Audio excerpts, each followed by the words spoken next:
Hello everyone. අදත් මම ඔයාලට ගොඩාක් useful වීඩියෝ එකක් තමයි අරන් ආවේ. ඒ වගේම තමයි ඔයාලා අහපු ප්‍රශ්න වලට උත්තරත් මේ වීඩියෝ එකේ තියෙනවා. යමු වීඩියෝ එකට.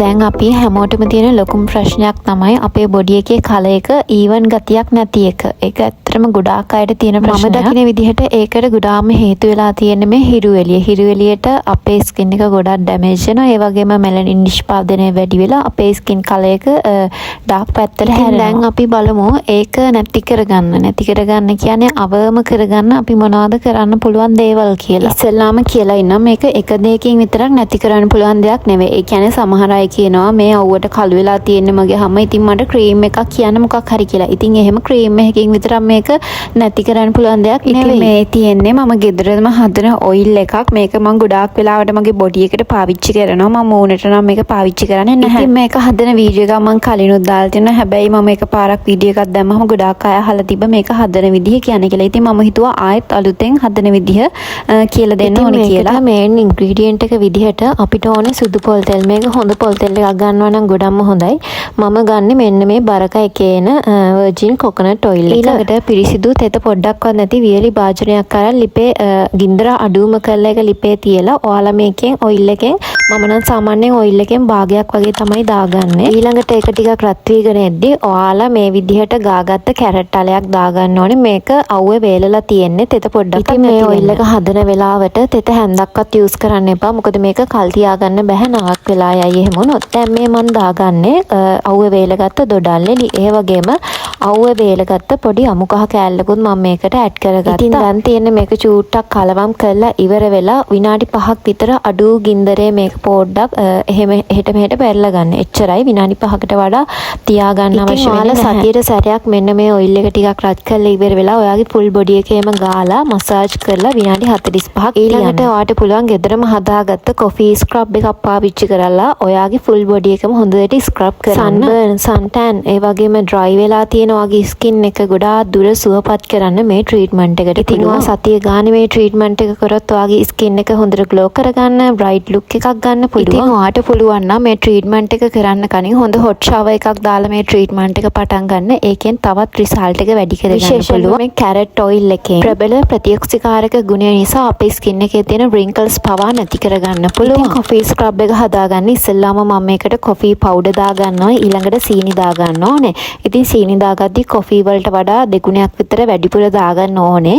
ඊළඟට මම මේකට එකතු කරනවා ලුණු. ඊට පස්සේ ඔයාට පුළුවන් වර්ජින් කොකනට් ඔයිල් එකක් හරි එහෙමත් නැත්නම් හොඳ ඔලිව් ඔයිල් එකක් පාවිච්චි කරලා මේක හොඳට මික්ස් කරගන්න. අපේ ස්කින් එකේ තියෙන අන්ಈවන් ගතියකට තවත් ලොකු හේතුවක් තමයි මේ අපේ බොඩි එකේ තියෙන හැම හොඳට බලන්න මම මේ වැක්ස් කරපු ටිකේ වැක්ස් කරපු නැති ටිකේ වෙනස කොච්චරද කියලා. ෂේවින් මෙතඩ් එකට යන්න නැතුව වැක්ස් මෙතඩ් එක තෝරගන්න. ඒකට හේතුව තමයි වැක්ස් එකකදී අපේ ස්කින් එක හොඳට ස්මූත්ව තියාගන්න පුළුවන්. ඒ වගේම ඉක්මනටම අර හෙයාස් වැවෙන්නේ නැහැ. මම හිතනවා පැහැදිලිව වීඩියෝ එකේ ඔයාලට මේ දේවල් පේනවා ඇති කියලා. ඉතින් මම අර කලින් කිව්ව දේවල් වගේම ඔයාලට පුළුවන් නම් සතියේ දවස් 3ක් කැරට් ජූස් එකක් බොන්න. මේක ලොකු උදව්වක් වෙනවා. ඔයාගේ මුණු ඇඟේ පාටම එකම කලර් එකකට ගන්න. ඒ විතරක් නෙමෙයි ඔයාගේ ස්කින් ටෝන් එක තව ලෙවල් දෙකක් විතර ලයිට් කරගන්නත් මේක ලොකු උදව්වක් වෙනවා. ඉතින් මම සාමාන්‍යයෙන් කැරට් ජූස් එකක් බොද්දී කැරට් ගෙඩියකට අමතරව ඒකට ඉඟුරු කෑල්ලකුත් කපලා දාගෙන බ්ලෙන්ඩ් කරලා තමයි ගන්න. ඒ වගේම මම මේකට මී පැණි එකතු කරගන්නවා.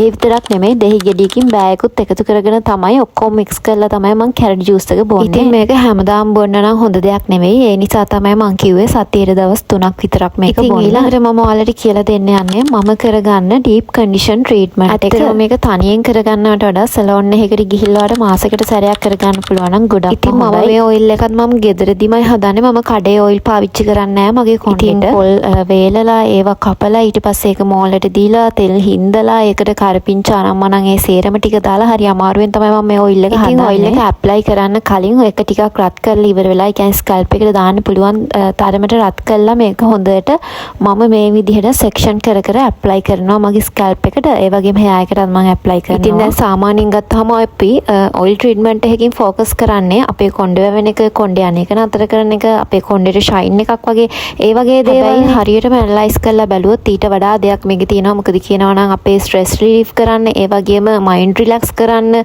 ඔළුවේ කැක්කුම මොන හරි තියෙනවා නම් ඒවා අඩු කරන්න, ඒ වගේම හරිම කාම් ෆීලින් එකක් ලබා දෙන්න පුළුවන් මේ ඔයිල් ට්‍රීට්මන්ට් එකකින්. ඉතින් මේ විදිහට ඔයිල් එක ටිකක් රත් කරලා අපි ස්කැල්ප් එකට ඇප්ලයි කරද්දී හරිම සනීපයි. ඒක ඔයාලා try කරලා බලන්න. ප්‍රශ්නවල හිටියත් ඒ වගේම කොච්චර බිසි වුණත් මොන වගේ ලයිෆ් ස්ටයිල් එකක් තිබ්බත් Taman ගැන හිතන්න අමතක කරන්න. දැන් අපි ජොබ් එකක් වුණත් කොච්චර මහන්සි වුණත් කරන්නේ අපිට සල්ලි ඕනේ නිසානේ. ඒ සල්ලි හම්බ කරන්නේ අපි ලස්සනට කාලා ඇඳලා එහෙම ඉන්න. ඒ අතරින් පතරින් අපි ගැන හිතන්න. ඒ කියන්නේ අපිට සතියේ දවසක්වත් වෙන් කරගන්න අමතක කරන්න එපා.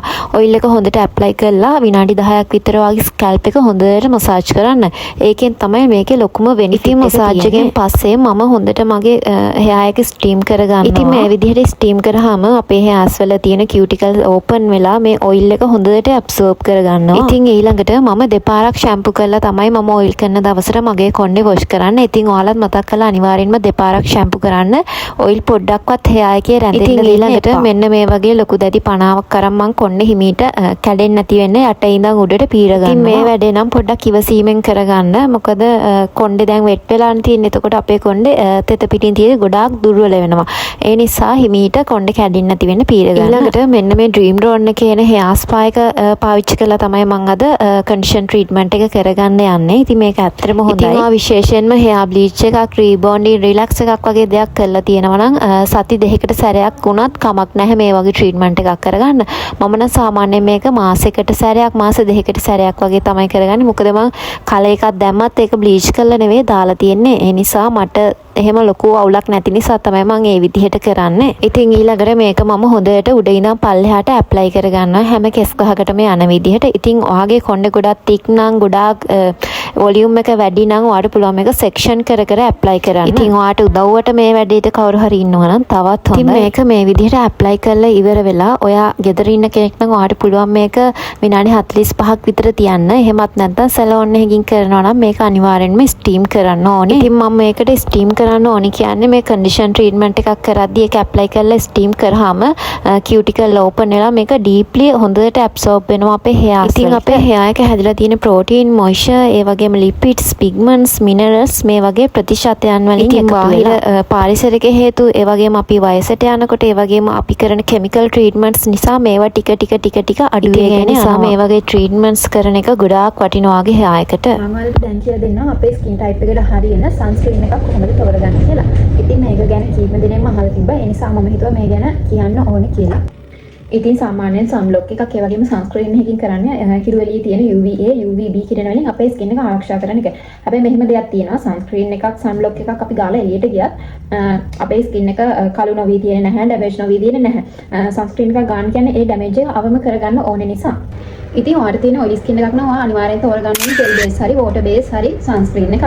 ඒ කියන්නේ අර අපි ක්‍රීම් එක ගාලා ගෑවත් නොගෑව වගේ තියෙන තරමට හරීම ලයිට් වේට් සන්ස්ක්‍රීන් එකක් තමයි ඔයාලා තෝරගන්න ඕනේ. ඉතින් ඔයාලට තියෙන ඩ්‍රයි ස්කින් එකක් නම් ඔයාලට පුළුවන් thickness එකකින් වැඩි ඒ කියන්නේ ක්‍රීම් ටයිප් එකට එන සන්ස්ක්‍රීන් එකක් තෝරගන්න. ඉතින් සාමාන්‍යයෙන් ඩේලි යූස් කරන්න අපිට පුළුවන් SPF 30ට වැඩි අගයක් තියෙන සන්ස්ක්‍රීන් එකක්, සන්බ්ලොක් එකක් පාවිච්චි කරන්න. ඉතින් දැන් සාමාන්‍යයෙන් අවුව තියෙන ගොඩාක් පැත්තක ට්‍රිප් එකක් වගේ යනවා නම් ගොඩාක් අවුව ඉන්න දවසක් නම් ඔයාලට පුළුවන් SPF 50ට වැඩි අගයක් තියෙන සන්ස්ක්‍රීන් එකක් පාවිච්චි කරන්න. ඔයාලට පුළුවන් නම් වට්ටක් ඇට වගේ හැමදාම කැම වලට එකතු කරගන්න. ඒක වගේ ස්කින් එක වගේම hair එක ලස්සනට තියාගන්න ලොකු උදව්වක්. ඒකට හේතුව තමයි මේ වට්ටක් ඇටවල සිංක්, මැග්නීසියම්, යකඩ ඒ විතරක් නෙමෙයි විටමින් E අඩංගු වෙනවා. ඉතින් දැන් මම සාමාන්‍යයෙන් ගත්තහම මම වට්ටක් ඇට කන්න කැමති නෑ. මට ඒක නිකන් අමුතු රහක් වගේ එනවා. ඒ නිසා මම කරන්නේ යෝගට් එකක් අරන් මියුස්ලි ඔයාලට මම කලින් වීඩියෝ එකක් දාලා තියෙනවා. මේ මියුස්ලි පැකට් එකක් අරන් මම මේ විදිහට බෝතලයක ස්ටෝක් කරලා තියාගෙන ඒකෙන් ටිකක් යෝගට් එක මික්ස් කරලා හැමදාම කනවා. ඉතින් මේකේ වට්ටක් ඇට තියෙනවා. වට්ටක් ඇට විතරක් නෙමේ. එතකොට මේකේ ඕට්ස් තියෙනවා, රටඉඳි තියෙනවා, කොම්ප්ලෙක්ස් තියෙනවා, ඒ වගේම ආමන්ඩ් තියෙනවා, හැමදේම තියෙනවා.